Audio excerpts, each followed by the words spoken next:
జై శ్రీరామ్, శ్రీమాత్రే నమః. జై జనసేన, జై పవన్ కళ్యాణ్, జై వారాహి. వందే మాత్రం వీక్షకులకందరికీ నమస్సుమాంజలు. కొద్ది రోజుల క్రితం, సుమారు 2-3 నెలల క్రితం మచిలీపట్నంలో ఒక జనసైనికుడి ఇల్లు కూల్చివేయడం జరిగింది. సందర్భంలో చాలా విమర్శలు వచ్చాయి.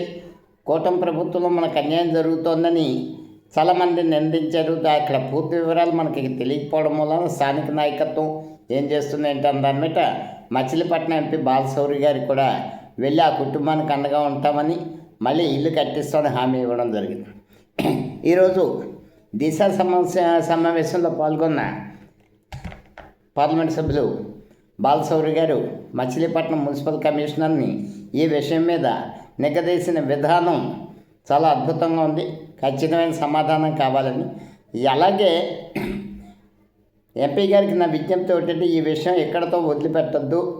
డబ్బుదే ఉంది, డబ్బు ఇంకో రకంగా ఏ రకంగా మనం రీఇన్స్టెంట్ చేయొచ్చు, కానీ ఖచ్చితంగా అటువంటి అధికారి శిక్షింపబడాల్సిందే. ఆ వెనకాతలు ఎవరి ప్రోద్బలం ఉంది, ఎవరి అధికారాలు ఇచ్చే రాజకీయ నాయకులు ఒత్తిళ్ళు అవి ఉంటే ఆయన చూసుకోవాలి, మనకు సంబంధం లేని విషయం.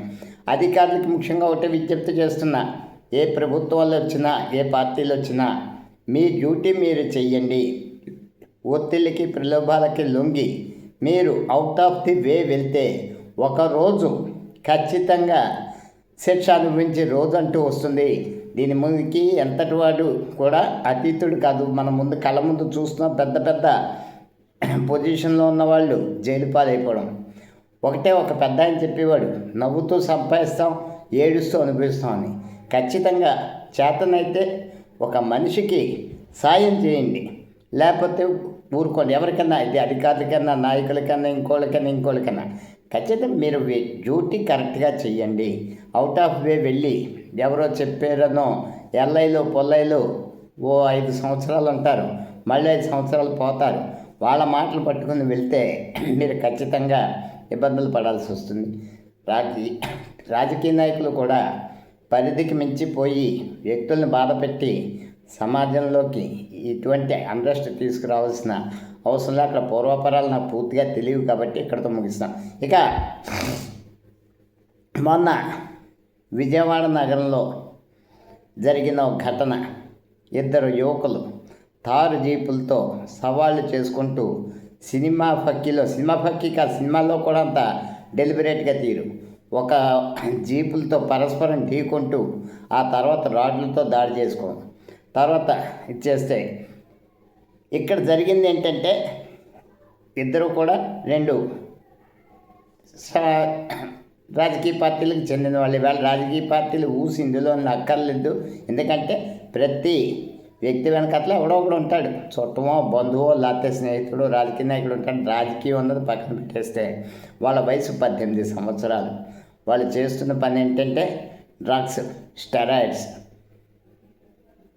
రకరకాల ఇంజెక్షన్స్ తీసుకోవడం.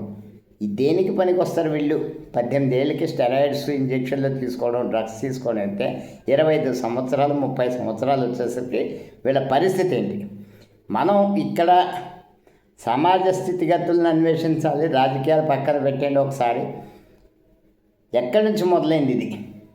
ఉమ్మడి, నేను గతంలో చెప్పేందుకు పదే చెప్తూ విషయాలు ఇప్పుడు మళ్ళీ చెప్తా.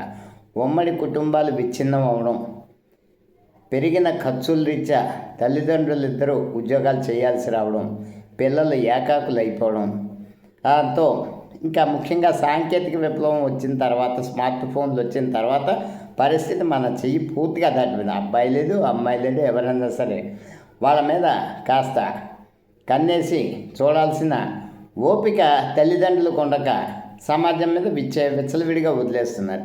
ఇక్కడ వీళ్ళు డబ్బున్న వాళ్ళు కాబట్టి వీళ్ళ గురించి మాట్లాడడం అని కాదు. బయట మనం చూస్తూ ఉంటాం, రోడ్ల మీద ఎన్నో గంజాయి గ్యాంగులు ఇదవుతున్నాయి. కుర్రాళ్ళు కూడా ఇప్పుడు వీళ్ళిద్దరూ విజయవాడకే పరిమితం కాదు, ప్రతి చోట బైక్ స్టంట్లు జరుగుతున్నాయి. కాలేజీలో 2 వర్గాలుగా రాడ్లతోటి వాటితోటి కొట్టుకుని ఇంజనీరింగ్ కాలేజీల్లో అనేక సంఘటనలు జరుగుతాయి, మనం చూస్తున్నాం టీవీల్లో.